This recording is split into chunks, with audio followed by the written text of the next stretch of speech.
What's up guys, welcome back to another video, and today we are talking about authenticity and how it pertains to your success as a music producer.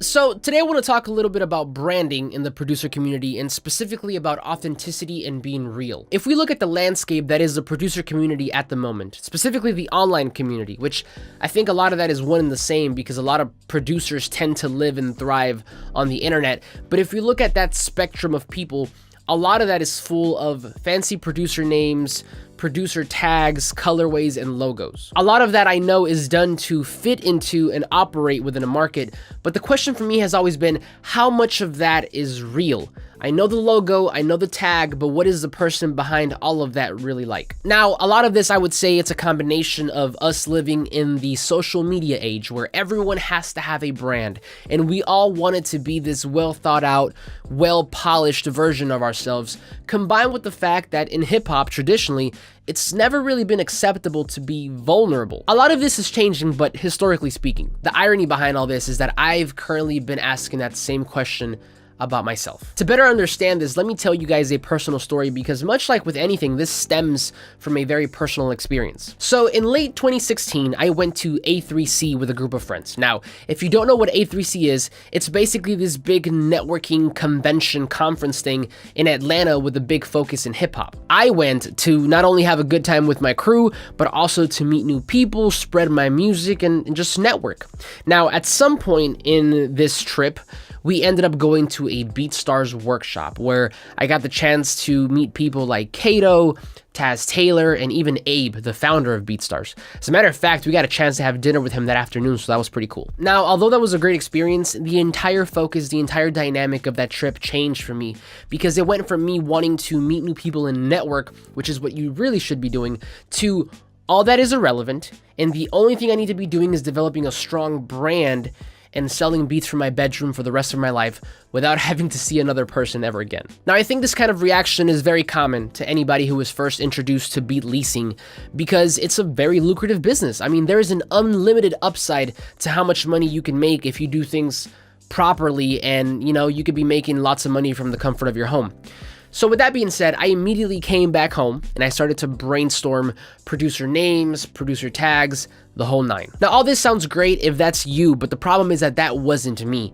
It's never been me. As a matter of fact, I had never considered a producer name or a producer tag until I went to that BeatStars workshop. See, the thing that I didn't realize then that I do now is that a brand is so much more than just a name or a tag. A brand is anything that represents you authentically, and if I'm being completely honest, I wasn't being very authentic. So after what seemed like forever, I finally landed on Von Solo, and quite honestly, it didn't feel right. But I stuck with it anyway because I felt that I needed to move fast if I wanted to succeed in the beat leasing game. I sold beats online for about a year with very little success, by the way, which I 100% attribute to the fact that I was just following the crowd. I wasn't pursuing my own truth. By the way, this is a reason why I don't sell beats online, at least not anymore. I know one of you guys had asked that in a comment in a previous video, and it's just because after a while it didn't feel right. I don't knock anybody who does. As a matter of fact, I fully support it. I've even made videos on the channel that are centered around helping other producers who do lease beats online, but it's not for me. I prefer to work with artists in person. In person is just a whole other experience that goes way beyond music.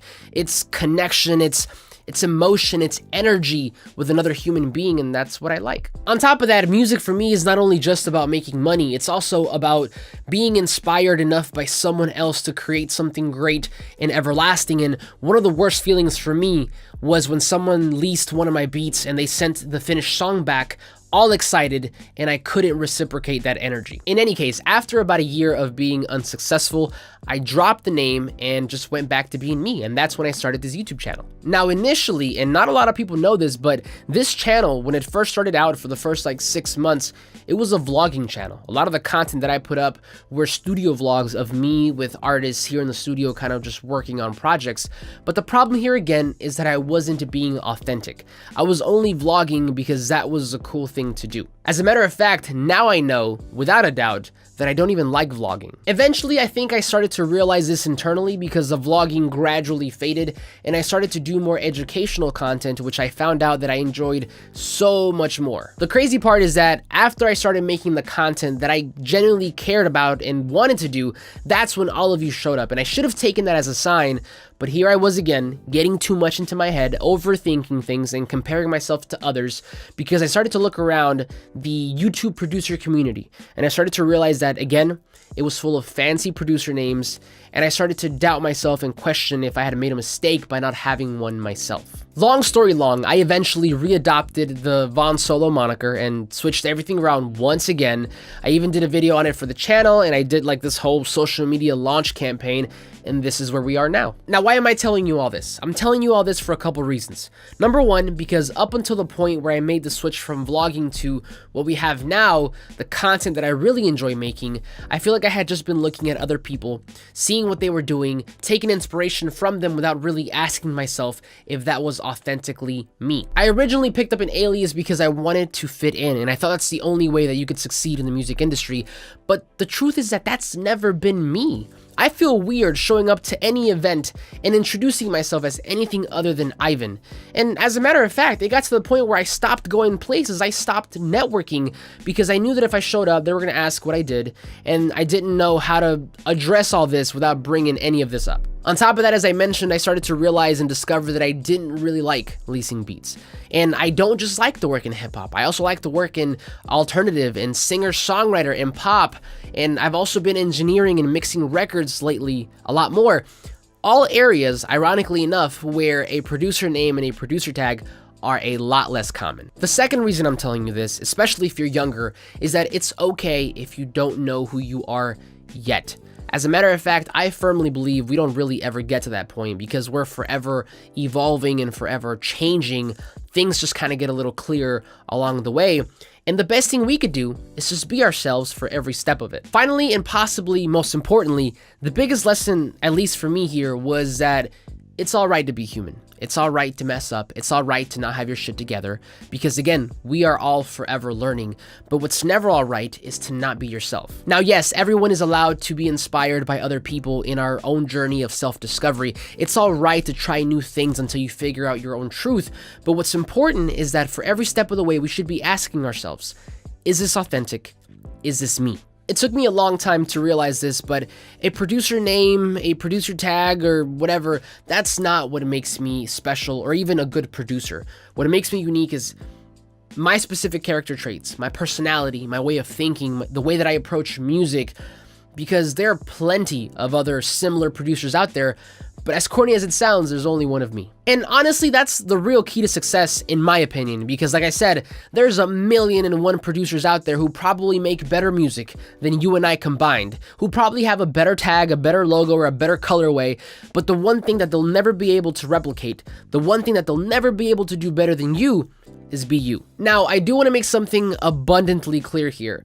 In no way am I saying that having a producer name or a producer tag makes you inauthentic, and I'm also not saying that beat leasing is bad. Quite the contrary, like I said, I fully support both. I'm simply telling you guys my story and how all of those things simply just aren't for me. With the exception of a logo, I'll probably still get a new one in the future. The point is, if you want to have those things, then go for it. I'm rooting for you. But just remember to be authentic, to have them mean something, and ultimately to pursue your truth. That's really how you win, in my opinion. So in conclusion, this was not only me sharing a personal lesson that I learned the hard way in authenticity, but it's also an open letter to all of you guys because I am really enjoying what we're creating here, and I want to be transparent every step of the way. Because even though I really enjoy creating videos for all of you, even though I really enjoy interacting and helping all of you guys out, I can't possibly do that authentically without being 100% me. And even though I feel like I've really narrowed it down, there's one thing that still needs to change. So, as the great Hove once said, allow me to reintroduce myself. My name is Ivan, and I'll see you guys on the next one.